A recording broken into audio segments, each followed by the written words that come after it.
का परंपरेची ती पुढची पायरी आहे. त्यांनी जवळून प्रशासन पाहिलेला, समाजकार्याचा अनुभव घेतलेला आणि त्या सगळ्यात महत्त्वाचं म्हणजे त्यांच्या मनात आपल्या या बारामतीबद्दल प्रामाणिक प्रेम काठोकाठ भरलेला आहे. त्यांनी प्रत्येक घटकाला समजावून घेतलेला आहे. शेतकरी असतील, महिला असतील, युवक, उद्योजक, प्रत्येकाच्या अपेक्षा, प्रत्येकाची स्वप्न त्यांना माहिती आहे. दादांचं स्वप्न पूर्ण करण्यासाठी ते रात्रंदिवस ते झटणार आहेत. आजकाल आपण महिलांच्या सक्षमीकरणाबद्दल बोलतो आहोत. या देशात सुद्धा अनेक महिला मुख्यमंत्री झाल्या, प्रधानमंत्री झाल्या, राष्ट्रपती झाल्या, आजही आहेत. आपण ताईंना निवडून देतो आहोत तो केवळ एक आमदार नाही, तर भविष्यातील राज्याचा नाही, एक देशातील महिला नेता म्हणून तुम्ही निवडून देणार आहात, हे लक्षात ठेवा.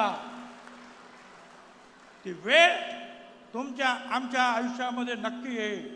त्यासाठी तुम्हाला आम्हाला प्रयत्न करावे लागते. आपण महिलांचं बोलतो. मला या भगिनींना सांगायचं, एक सक्षम महिला आज राज्याची उपमुख्यमंत्री म्हणून पुढे जाते आहे आणि राज्यात नाही तर देशामध्ये महिलांचं नेतृत्व करणार, सगळ्यांचंच नेतृत्व करणार. आपल्याला त्यांना पूर्ण पाठिंबा द्यावा लागेल. त्यांच्या डोळ्यात तुमच्यासाठी काही स्वप्न आहेत, तुमच्या अडचणी समजून घेण्याची संवेदनशीलता आहे. त्यांच्यावर आपल्याला विश्वास ठेवणं म्हणजे आपल्या स्वतःच्या ताकदीवर विश्वास ठेवण्यासारखा. माझ्या सर्व युवक बांधवांना सांगायचं, तुमच्यासाठी संधी निर्माण करणे काळाची गरज आहे. रोजगार, उद्योग, स्टार्टअप, शिक्षण या सर्व क्षेत्रात पुढे जाण्यासाठी मजबूत नेतृत्वाची गरज आहे. बारामतीला देशाच्या नकाशावर अधिक ठळक करण्यासाठी नवे प्रयोग आवश्यक आहे. शेतकरी बांधवांनो, तुमच्याशिवाय तर बारामतीची ओळख पूर्ण होऊ शकणारच नाही. तुमचं उत्पन्न वाढवणं, शेतीला तंत्रज्ञानाची जोड देणं, बाजारपेठ उपलब्ध करणं, ही सर्व कामं पुढे सातत्यानं सुरू राहिली पाहिजे.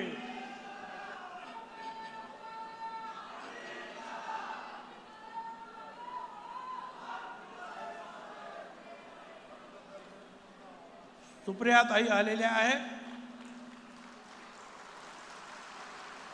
स्वागत आहे त्यांचं.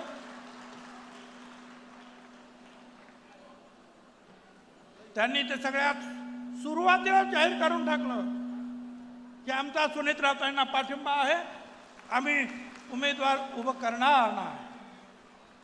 आणि मग त्या पावलावर पावलं ठेवून महाविकास आघाडीच्या इतरांनी सुद्धा निर्णय घेतला. मला आपल्याला अधिक न बोलता एवढंच सांगायचं, आज आपण ठामपणे निर्णय घ्यायचा, दादांच्या महान कार्याला पुढे न्यायचा.